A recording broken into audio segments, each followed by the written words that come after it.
Hey everybody, welcome to Moment of Clarity, the new version, episode 7. This is episode 7. I do these every single weekday, except sometimes. You can get them all at leecamp.com. All right, so let's get into it. Hello to this feed, hello to that feed. Let's get into it.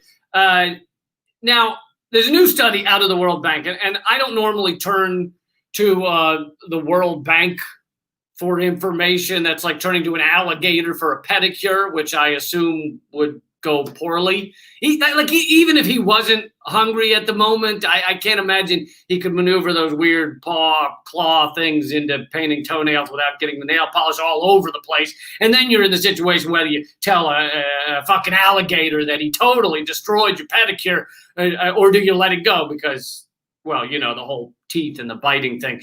Anyway, in this case, I'm pretty sure the World Bank is being accurate. A new report from the World Bank, as covered by Mint Press News, says that by 2021, which last I checked was not far away, by 2021, between 88 million and 150 million more people worldwide will be living in extreme poverty.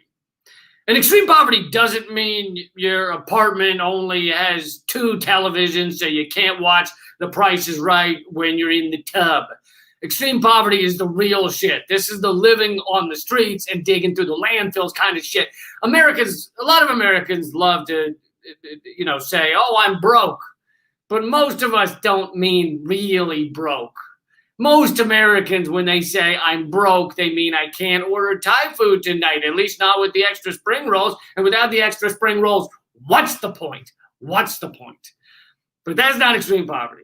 And the world is adding 150 million people to the ranks of extreme poverty in a year. And already half of the world makes it's less than $2 or $3 a day. I know we read these numbers nowadays. Honestly, I do too. And they wash over us like a lead shower in Flint, Michigan. That's redundant. Like a shower in Flint, Michigan. The numbers don't even hardly register. I can't picture 150 million people, and I can't imagine all of these poor people, and I can't imagine why we allow it. I can't even understand why the number of homeless people exist that I pass any given day in Washington, D.C. Why? Why is homelessness even a thing in an insanely rich country? None of it needs to exist. Not at all. Our fucking vomitous media then will sometimes, they'll talk about poverty, but they act like it's a necessary evil, like a natural disaster. That what can we do? There's no choice. It's just how the world works. And plus, I gave that guy 50 cents last week, and I'm pretty sure that should handle it. That should fix his life. Plus, I saw him one time buying a beer at a store. Okay, I mean, can you imagine? That proves he's not really struggling, because once he bought a beer. Dude, if I were living on the streets, the moment I got a few dollars, I would buy all of the beers. Are you kidding me? There's nothing fucking harder you can do than living on the street. I would be huffing pigeon poop if it got me high. I give money to homeless people, and I say to them, this is only if you use it to buy alcohol. Because if you do it for anything else, you don't have your fucking head on straight. Okay, I don't really do that, but I hope you get the point. Quick tangent. We're hardly even using cash money anymore. I mean, the pandemic has made it even so you use it even less. What are homeless people going to do when there's zero? When there's literally no more cash used? We're all going to be chipped up soon, involuntarily. You're going to come out of the womb, and they're going to shove a fucking Apple Watch in one of your holes, and it's there forever.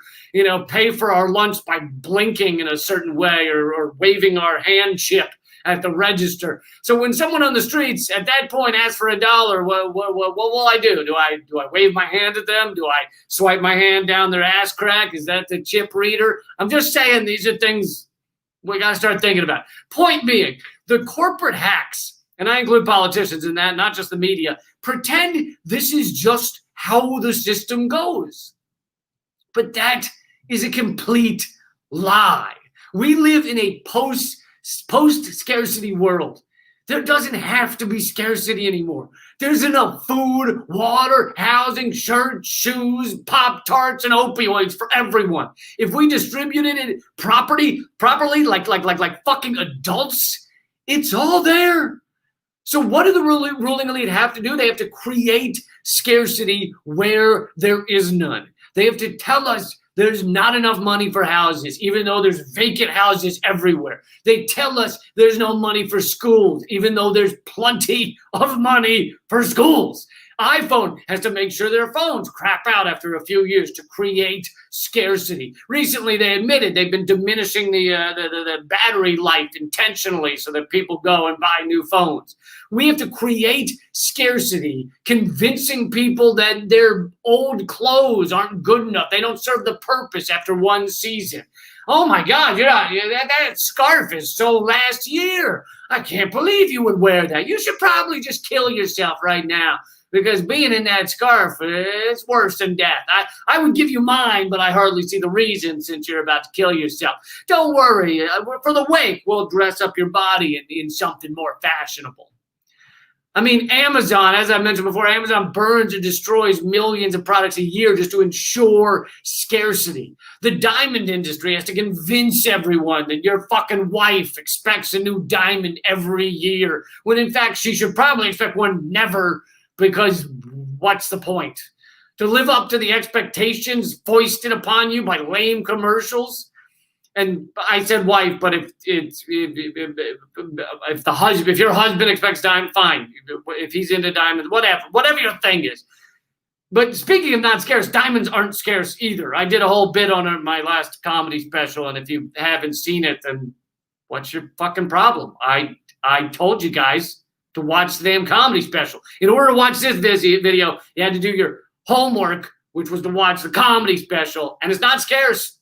It's everywhere. And it's free. Anyway, point being, as hundreds of millions of people suffer around the world, we're adding 150 million more people. Please remember, it doesn't need to be like this. This is all due to an economic system run by villains who enrich themselves while others suffer.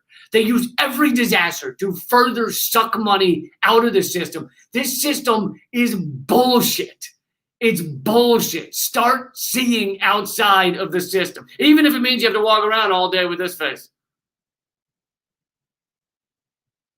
I mean, really, that's the face we should all be making all of the time if we really stop to think about it. So that's your moment of clarity. Hope you got something out of it. I do these every single weekday, except sometimes, and they're at leecamp.com. So just I say it every time, but you're not going to find out about these by the algorithm. They're going to be suppressed. So you have to go to leecamp.com, make a choice to go watch these, get your moment of clarity, and hit subscribe, sign up for the email list. All right, keep fighting. Oh, and also I'm doing a live stream on election nights. God, it's just, I feel like even mentioning it, I feel like it's like we're talking about, hey, I'm going to get food poisoning next Tuesday. Exciting. Anyway, but I am doing a election night coverage for 1 hour, roughly starting at 7:30 p.m. Eastern. That's 7:30 p.m. Eastern. At youtube.com/moment of clarity, youtube.com/moment of clarity. It'll be me and Eleanor Goldfield, 7:30 p.m. Eastern. Write it on your calendar after you've gone to vote. Even though our system's a fucking joke, I still believe in voting. You guys know the deal. All right, now keep fighting.